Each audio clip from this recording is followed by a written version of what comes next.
Hello, मी आहे सीमा आणि तुमचं पुन्हा एकदा स्वागत आहे माझ्या यूट्यूब चॅनलवर. रोजच काहीतरी नवीन करत असते. तर आज मी जाणार आहे महादेवाच्या एका प्राचीन मंदिरामध्ये, जे आहे पिंपरी सौदागर आणि पिंपरी गावाच्या मध्ये.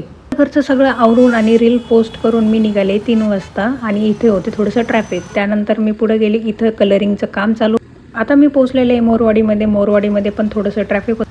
त्या ऑटोवर काय लिहिलेलं आहे तुम्ही वाचलं नसेल वाचलं तर परत एकदा झूम करून वाचा. आता मी शगुन चौकमध्ये पोहोचलेले आणि मी नंतर रहाटनिकट जो रस्ता जातोय शगुन चौकमधून मी तिकडे गेलेले. बोलता बोलता आलेलं आहे माझं लोकेशन जवळ आणि मी आता आहे पिंपरी गावामध्ये. खूप वर्षापासून मी इथून जात असते, पण कधी या मंदिरामध्ये आजपर्यंत जाण्याचा योग नाही आला. ब्रिजवरून उतरलं की राईट साईडला लगेच हे कॉर्नरमध्ये मंदिर आहे. तुम्ही जर पिंपरी चिंचवडमध्ये खूप वर्षापासून राहत असाल तर तुम्हाला माहितीच असेल की मी कोणत्या मंदिराबद्दल बोलत आहे. तर हे आहे महादेवाचं प्राचीन मंदिर.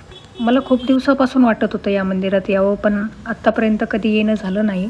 आता फायनली यूट्यूबमुळे का होईना मी या मंदिरामध्ये येण्याचा योग आला. यूट्यूबमुळे यामुळे की मी स्वतःला चॅलेंज केलेलं आहे की मी रोज डेली एक शॉर्ट्स आणि एक लॉंग व्हिडिओ टाकणारच. मी मंदिरात बरोबर वेळेला आले. बहुतेक इथं अभिषेक चालू होता महादेवाचा आणि मंदिराच्या गाभाऱ्यामध्ये होती खूप गर्दी. खूप जास्त धावपळ चालू होती इथं सगळ्या लोकांची. मी त्यामुळे थोडासा वेट केला आणि महादेवाचं दर्शन घेऊन आले आहे बाहेर. थोड्या वेळा तिथं बसल्यानंतर मी निघाले आता घरी जायला. असेच नवनवीन व्हिडिओ बघण्यासाठी माझ्या चॅनलला सबस्क्राईब करा. नेक्स्ट व्हिडिओमध्ये लवकरच भेटू. बाय.